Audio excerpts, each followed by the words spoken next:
আসসালামু আলাইকুম।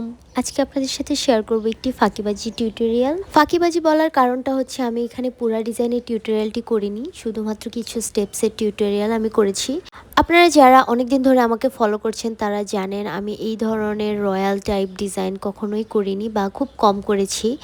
তাই এটি আমার কমফোর্ট জোনের একটু বাহিরে। আমি প্রথমবারের মতো এই পিকক অ্যান্ড মহলটা ট্রাই করেছি, তাই আমার মনে হয়েছে আমি অতটা ভালো পারিনি, তবে হয়তো আর কয়েকবার ট্রাই করলে আমি আরও ভালো করতে পারবো। যার কারণেই আমি পুরা টিউটোরিয়ালটি করিনি, কারণ আমি অনেক মনোযোগ দিয়ে আমি ডিজাইনটি করেছি। তবে এই ডিজাইনের ছবি আপলোড করার পরে আপনারা অনেকেই ইনবক্সে আমার কাছে এই ডিজাইনের টিউটোরিয়াল চেয়েছেন। যদিও সম্পূর্ণ টিউটোরিয়ালটি আমার কাছে নেই, তারপরেও আমার মনে হলো আমার কাছে যতটুকু আছে অতটুকু যদি আমি আপলোড করে দিই আপনাদের বুঝতে সুবিধা হবে ঠিক কোন স্টেপের পরে কোন ডিজাইনটুকু আমি করেছি। ডিজাইনটি আমি একটি নর্মাল মেহেন্দি দিয়ে করেছি, অর্থাৎ এটা কোনো আর্টিস্ট কোন ছিল না, তাই আমার একটু কষ্ট হয়েছে ডিজাইনটি করতে।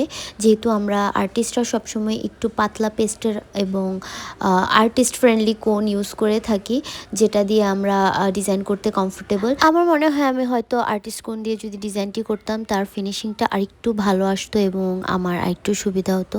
তবে এখানেও ফিনিশিং অতটাও খারাপ আসেনি, আমার কাছে মনে হচ্ছে মোটামুটি ভালোই এসেছে। তাই আপনারাও কমেন্ট করে জানাবেন যে আমার ডিজাইনটি আপনাদের কাছে কেমন লাগলো, আর এই ধরনের ডিজাইনের আমি আরও টিউটোরিয়াল করব কিনা। তো আজকে এতটুকুই। আমার ভিডিওটি ধৈর্য ধরে দেখার জন্য আপনাদেরকে অনেক অনেক ধন্যবাদ। সবাই অনেক অনেক ভালো থাকবেন। আল্লাহ হাফেজ।